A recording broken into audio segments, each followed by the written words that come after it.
लोकतंत्र की जननी बिहार ने कई ऐतिहासिक बदलाव देखे हैं और इसी कड़ी में बिहार की जनता ने एक बार फिर से नीतीश कुमार के नेतृत्व वाली चुनाव लड़ रही एनडीए सरकार पर भरोसा जताते हुए राज्य के इतिहास में अब तक का सबसे ज्यादा वोटिंग का रिकॉर्ड बना डाला है। बता दें कि बिहार की सत्ता नीतीश कुमार के इर्द गिर्द 20 सालों से सिमटी है। 2005 में नीतीश कुमार पहली बार बिहार के मुख्यमंत्री बने हैं। मालूम हो कि बिहार विधानसभा चुनाव 2025 के पहले चरण के 121 सीटों के उम्मीदवारों की किस्मत गुरुवार को ईवीएम में कैद हो गई है। पहले फेज की 121 सीटों पर 64.69% मतदान हुए हैं। ऐसे में वोटिंग पैटर्न बता रहा है कि जब जब वोटिंग बढ़ी है तो नीतीश कुमार की सरकार सत्ता में लौटी है। बिहार के पहले चरण की वोटिंग के आंकड़े को अगर देखें तो साफ है कि बिहार में अभी तक की सबसे ज्यादा वोटिंग हुई है। इससे पहले राज्य में सबसे अधिक मतदान साल 2000 के चुनाव में सामने आया था। तब पूरे बिहार में सर्वाधिक 62.57% वोटिंग हुई थी। इस बार करीब 64.69% वोटिंग हुई है। ऐसे में सवाल उठता है कि बिहार में पिछले 20 साल का वोटिंग पैटर्न क्या रहा।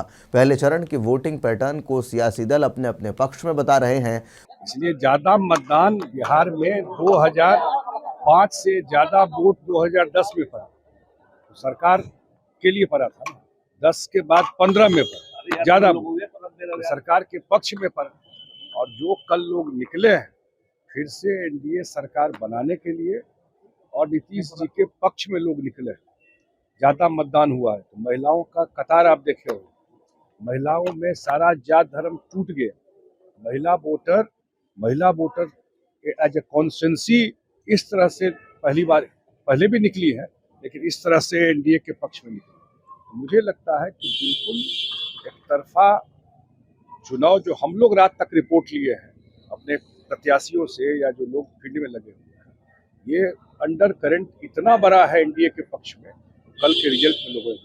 महागठबंधन के नेता नीतीश सरकार के खिलाफ सत्ता विरोधी लहर की बात कर रहे हैं तो एनडीए अपने पक्ष में दावा कर रहा है। वोटिंग पैटर्न के लिहाज से देखें तो बिहार में जब जब 5% से ज्यादा वोटिंग बढ़ी है तो सरकार बदल गई। हालांकि एक हकीकत यह भी है कि वोटिंग बढ़ने का सियासी लाभ नीतीश कुमार को मिला है। पिछले 20 साल के विधानसभा चुनाव के वोटिंग पैटर्न को देखें तो साफ जाहिर होता है कि मतदान बढ़ने का लाभ नीतीश कुमार को मिलता रहा।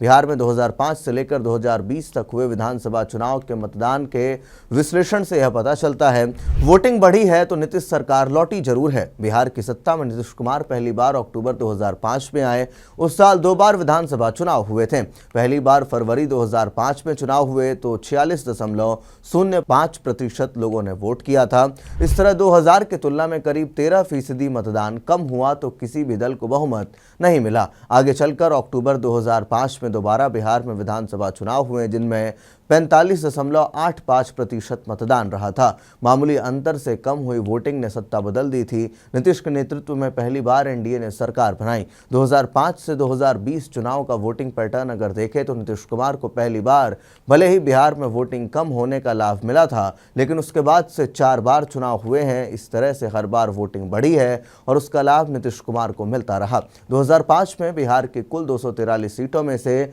एनडीए 143 सीटें जीतने में सफल रही थी। इस तरह नीतीश ने पूर्ण बहुमत से सरकार बनाई। 2010 में बिहार के विधानसभा चुनाव में 52.73% मतदान हुआ जो 2005 की तुलना में 6.88% ज्यादा वोटिंग रही। इस चुनाव में 243 सीटों में एनडीए 206 सीटें जीतने में सफल रही थी। जदयू 115 सीटें जीती और बीजेपी ने 91 सीटें जीती थीं। आरजेडी को जबरदस्त झटका लगा था। 54 सीटों से घट करके 22 सीट पर आरजेडी सिमट गई थी। 2015 में बिहार का सियासी समीकरण बदल गया। नीतीश कुमार बीजेपी का साथ छोड़कर आरजेडी से हाथ मिला लिए। 2015 चुनाव में 56.91% मतदान रहा था जो 2010 की तुलना में 4.18% मतदान ज्यादा रहा। इसका सीधा लाभ नीतीश की अगुवाई वाले महागठबंधन को मिला। महागठबंधन 178 सीटें जीतने में सफल रही जिसमें आरजेडी 80, जदयू 71 और कांग्रेस 27 सीटें जीती थी। बीजेपी 91 सीटों से घटकर 54 पर आ गई थी। 2020 में तो विधानसभा चुनाव हुए थे गठबंधन का स्वरूप फिर से बदल गया।